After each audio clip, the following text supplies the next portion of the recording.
কি করতেছো তুমি? এই যে মিষ্টি আলু শাক তুলতেছি। মিষ্টি আলু শাক তুলবো।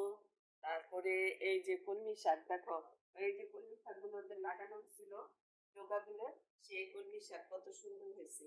মিষ্টি আলু শাক, কলমি শাক সব আরো 2-3 রকমের শাক মিলিয়ে এখন রান্না করব।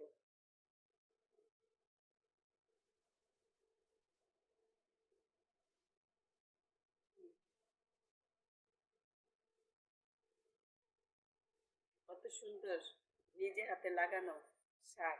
আপনারাও কিন্তু আপনাদের বাসায় বারান্দায় থাকলে বারান্দায় একটি ছোট্ট টপের ভিতরে যদি কয়েকটা 10 টাকার কলমি শাক কিনে এনে ডাঁটাগুলো শাকগুলো খেয়ে ডাঁটাগুলো লাগিয়ে রাখেন, দেখবেন 1 সপ্তাহ না যেতে আপনাদের এরকম শাক হয়ে গেছে।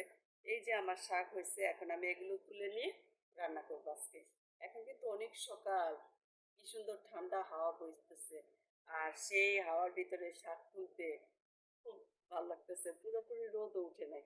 আর একটি কথা, যদি আমাদের ভিডিও ভালো লেগে থাকে, আমাদের ভিডিও পছন্দ করলে আপনারা সবাই লাইক কমেন্ট এবং একটু দয়া করে শেয়ার করে দিয়ে আমার ফলো করে দিয়ে আমাদের পাশে থাকবেন, এই আশাটুকু তো আমরা করতেই পারি। আল্লাহ হাফেজ।